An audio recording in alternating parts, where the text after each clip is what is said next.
the last iteration of this version of the afternoon show, as Spike is finally making his way on down tomorrow. So proud of him. So proud of him.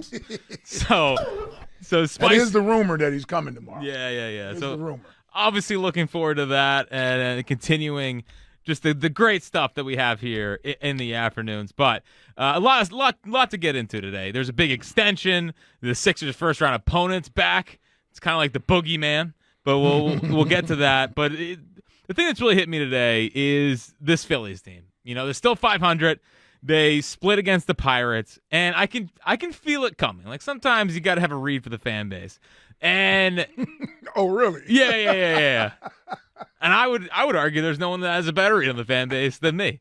Always know what to say at the right time. I'm right there with you, buddy. Thanks, buddy. Thanks. Appreciate it. And this conversation about the team heading into the year, they're 8-8. Did we overrate the Phillies? Like, is this who they are? Are they a 500 team, or is there still a good to really good baseball team here, Ike? And I just got to say, I don't think we did overrate the Phillies. I don't think we've overrated the Phillies at all. And in fact, I think this is just a good team that is not playing well right now. Yeah, man, listen, I totally agree. I don't know how many people are out there yelling that this is an overrated team or what have you. I'm sure some people are frustrated right now. This team's sitting at 8-8, coming off of the game that they had yesterday, where they seemingly just threw the ball all around the field with sloppy defensive play. And Zach Wheeler probably did not have his best stuff going in the middle of that game yesterday. They split with the Pirates. You know, the disappointing factor of that series probably has more to do with what we previously may have thought about the Pirates coming in, even though they were 9-3 coming into the series. I still felt like it was a series that the Phillies could win 3-1, and they wound up splitting with them. So is that disappointing? Sure. You know, I understand frustration that's there. I'm not saying it's not warranted, but as far as giving up on the team and thinking that it's not a good baseball team, I'm nowhere near that conclusion. Nowhere near. I mean, I need to see a lot more baseball before I get to that conclusion. And when I say a lot more baseball, I'm saying deep into June.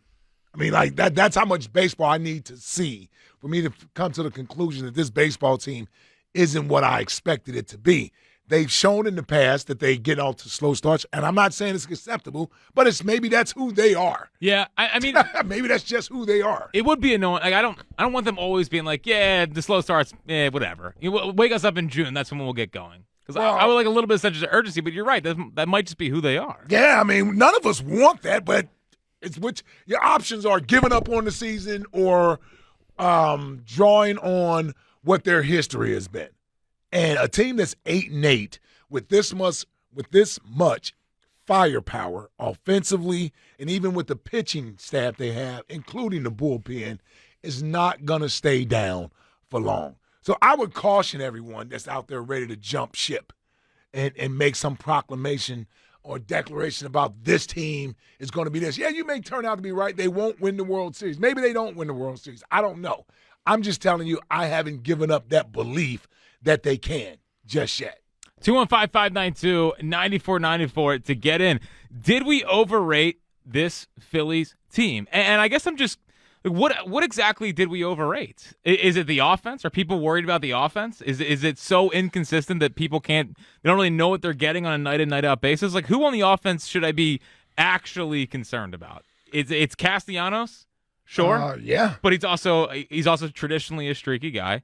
Johan Rojas. Well, we felt better when his streakiness didn't show up to the second half. I mean, he erased a lot of angst from the 2022 season by getting off to a hot start last year. Right. Big walk-off on Saturday, too, from Casty, so maybe that gets him going.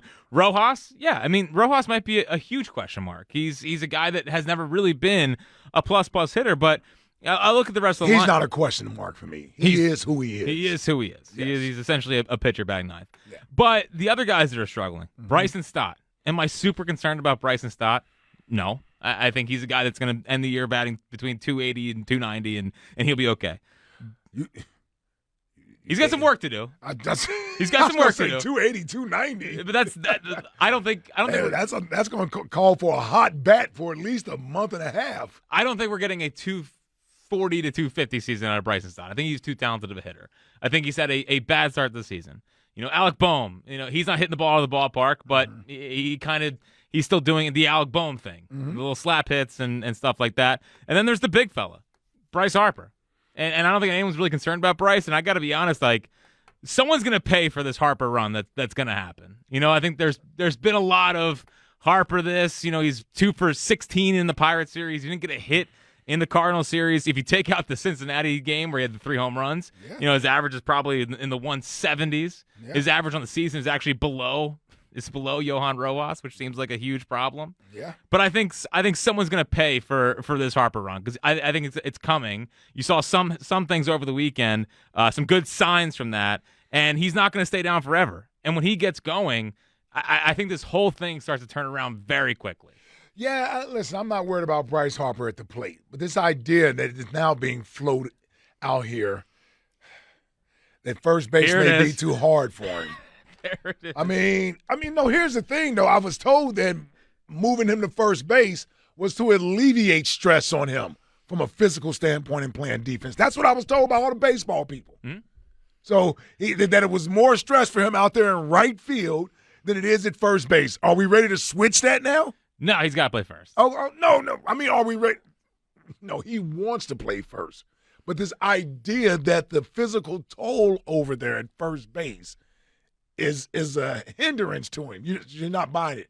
I'm not buying it. No. Okay. I mean, I know some people could be. I think he's just got to figure it out. I think long term, for me, it's still the best spot for him. And defensively, he actually looks pretty good. Okay. Yeah, I agree. But does that hurt him at the plate? I don't know. Yeah. I mean, so far, it's definitely not. It hasn't, So you don't think playing first base has anything to do with him at the plate? Well, I mean, it might. I think it's something that's right now it could be bothering him. But I think that as he gets more comfortable to it, I think he's going to be fine. Like, I'm not at the point where I'm pulling the plug on Bryce Harper playing first base. It seems like you kind of are. I'm just I don't know. I'm one moment I'm hearing about how difficult it is to be over there at first base, standing up, it hurts his back, everything else, and now it's hurting him at the plate.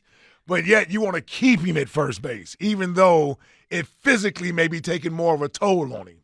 Yeah. Why do you want to keep him at first base? Because I think it's his best position long term. And I think that he'll Is it what's best for the team long term? I mean, in the short term. Sure, when he's old and gray, yeah, we can move him to first base like it was always planned to do. I would imagine he's at first base 5 years sooner than we expected him to be there. Oh, yeah. Okay. He's definitely there earlier than expected. Okay. Yeah, but I'm not giving him the cop-out for him at the plate by saying he's too tired from playing first base. Okay. I wanted to get going and to kind of to knock all this off. Okay. I mean, he wasn't playing first base in the postseason last year in Game 6 and 7 when he didn't get a hit either. So he wasn't playing first base? No. Oh, he was playing first base. Yeah, what are you talking about? He was playing first base. I got ahead of myself. I got ahead of myself with making an argument.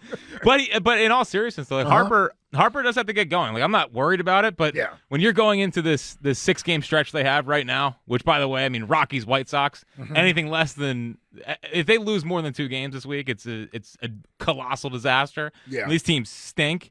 And we talk about Jalen's demeanor, right? Last year, when things were kind of falling apart, people wanted Jalen to kind of step up and be more vocal. Well, when Bryce gets going like this, and you saw on Saturday when he came in and he was throwing stuff, and Friday actually was the night that he was throwing stuff. That kind of stuff makes it a tense clubhouse. And he did this last year too. Remember, against the Tigers, he hit a couple balls to the wall and came in throwing stuff. Like, that kind of stuff I'm not a huge fan of. Like, I know love it. Why do you love it? Because it's who he is. He wears his emotions on his sleeves. When he's excited, you see it. He doesn't hide it. When he's frustrated, he doesn't hide it. It's who he is. It is who he is. So I love it. My one fear is that it's like, oh my God, like Bryce is mad. Like, take a deep stick, don't go near him, anything like that. And I can't have that as my star player. Why? Because I think that leads to everyone playing tight. And well, guess what? It's the big leagues. This is Philadelphia, and he can only take so much of the blame for everyone else, meaning shielding everyone from being criticized. So him showing frustration, as long as he's not verbally lashing out at any of his teammates, throwing anybody under the bus, I'm perfectly fine with it. If everybody's going to ask me to accept Jalen's sort of reclusive demeanor and doesn't have to say anything vocally and doesn't have to come out of his shell, I'm not going to force the one guy who wears his emotions on his sleeve like this city has fallen in love with from the time he's gotten here. I'm not going to ask him to bottle all that up now. No. If anything, I'd ask him to get it together at the plate. That's what he needs to do. I'm tired of hearing about first base, back, like all this other stuff. I just threw that out there because I wanted to see where you were at with the whole – because I'm starting to hear baseball people say this. Playing first base is hurting. It's taking a toll on him at the plate. You're hearing a lot of not excuses, but answers, not excuses. Yeah. I'm just so, I'm just wondering. It can't be. I've seen players be able to handle first base that are in worse shape than Bryce Harper. Yes. Like we've seen big fellas over there play first base that can still go hit 58 home runs in 2006. Mm-hmm. Okay, like I'm not doing it. I can't do it. I won't do it. He's got to figure it out. Okay. I want him there long term. He's been really good defensively. I want it. And I can't give him the excuse. I don't think he wants that excuse either. Of course he doesn't. No. That's the one thing about him I never worry about. He's not making any excuses about anything. It's everybody else. 215-592-9494. Did we overrate the Phillies heading into the season? And my final point here, Ike, is we talk about the offense and how inconsistent and how frustrating they are.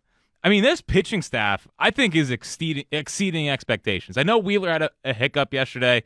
It was a bad inning, a bad pitch. It happens. That's going to happen. Noah's looked pretty good. Ranger's been fantastic. He was great Thursday night. Chris Sanchez has been pretty good, and Spencer Turnbull's been pretty good. So the starting staff, I think, has been better than people thought. And the bullpen's turning into, I think, the strength of this team. Mm-hmm. You get Kerkering back over the weekend. He looks pretty good yesterday. I'm more encouraged by the pitching staff than discouraged by the offense. Like, I think that once the offense gets going here a little bit, and they will, because I believe, yep, they are being paired with a pitching staff that is World Series ready. I mean, that pitching staff is World Series caliber. The bullpen is top to bottom, the best they've had since 2008. And 2008 had to close it. They had lights out Lidge. They had to bridge the Lidge. But other than that, it was like J.C. Romero career year, Scott Air, Chad Durbin, a lot of kind of journeymen. These guys have stuff. They got power stuff, and they can be a legitimate weapon heading into the postseason. So I'm actually more encouraged by this pitching staff than discouraged by the offense. 215-592-9494. Get in on the Phils to start off the show on Monday afternoon.